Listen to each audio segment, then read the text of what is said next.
Uy! Uy! Itago niyo yan! Itago niyo yan! May pulis! May pulis! Itago niyo na! Bilisan niyo na!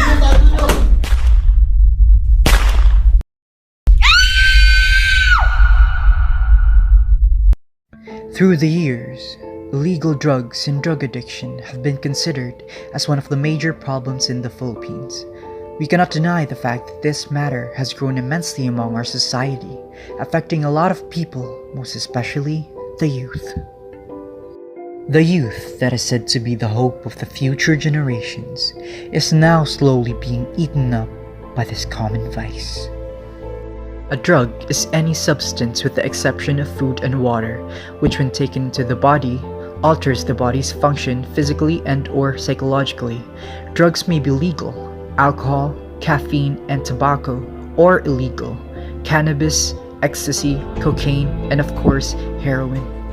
Why would people take drugs in the first place? Some people feel pressured into drugs because of their surroundings. Their fellow peers push the person into choices that they may not be ready for. This is known as peer pressure. Thousands of people are affected by the abuse of drugs each day. Very few people know the dangers of taking drugs. Many of the abusers are in their teens. They are addicted and cannot stop.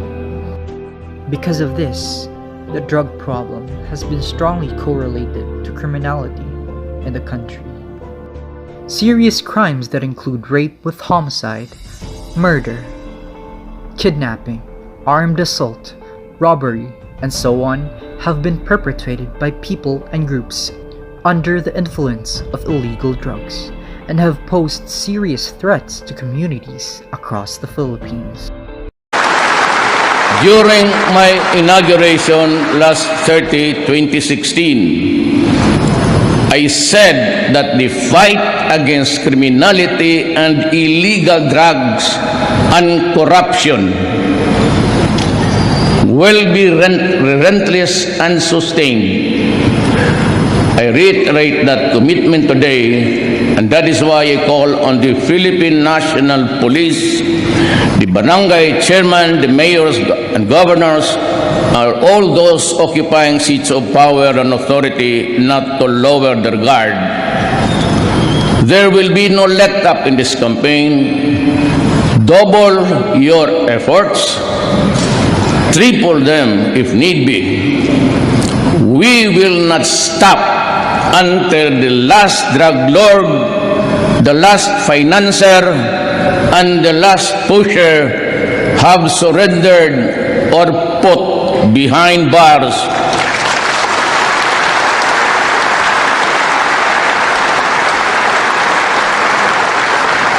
Or below the ground, if they so wish. As an action for our President Rodrigo Roa Duterte in his fight against illegal drugs and other forms of criminality in the country, PNP Oplan Double Barrel Project Tokhang was first implemented in Davao City, where President Rodrigo Duterte served as mayor for several years. With that program, Davao City ranked 4th safest city in the whole world, and now it is implemented all over the Philippines along with his PNP chief Ronald Bato de la Rosa. However, because of Rodrigo Duterte's push for the war on drugs, innocent individuals also perished. There has been a great deal of debate about the death toll, with competing claims made by police officials, the government, and human rights groups. Its latest figure, published in June 2019, was 5,526 deaths of drug personalities. However, the former police chief in the same month publicly put the number of deaths at 6,700. These numbers, however, don't include the drug-related killings allegedly being carried out by the vigilantes inspired by the president's anti-drug rhetoric. In December 2018, the country's Commission on Human Rights, or CHR, estimated that the number of drug war killings could be as high as 27,000.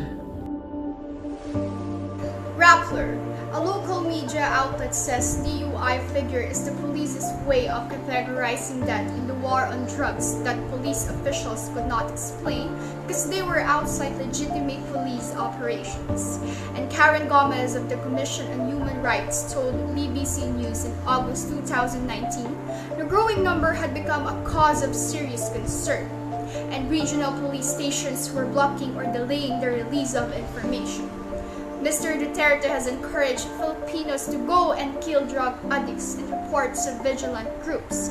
Killing suspected drug users have been well documented. In 2018, the president told an audience the only sin he had committed in his time in office was the extrajudicial killing. Human rights groups say the police have targeted mostly poor communities, putting suspects on drug lists compiled by local community leaders. In light of this information, is drug on war really the solution? This particular may have positive effect, but it also quite the few in our society. Instead, a less brutal approach should be favored. We can stop it in a less harmful way. Fighting with blood is not always the answer to this kind of problems. Spreading of information and awareness, caring about each other, and with unity, we can win this war. Hindi po. Hindi po. Never. Hindi po. Hindi mo naman siya kailangang subukan para malamang masama ba talaga siya. Ang dami ng nasirang buhay dahil doon. Marami pa akong pangarap sa buhay na gusto kong tuparin. Para sa akin, wala talagang magandang maidudulot yun. When I was young, I was told that drugs were bad. Pag ginawa ko yun, hindi lang naman ako yung masasaktan eh. Pati yung pamilya ko mapapahamak. Protektahan nila yung sarili nila. Sila mismo yung lumayo dun sa tukso ng droga. Huwag. Wag.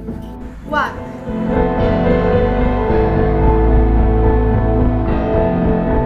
Iwasan mo ang droga, huwag mong subukan. Masisira ang buhay mo at sa huli ang bayan.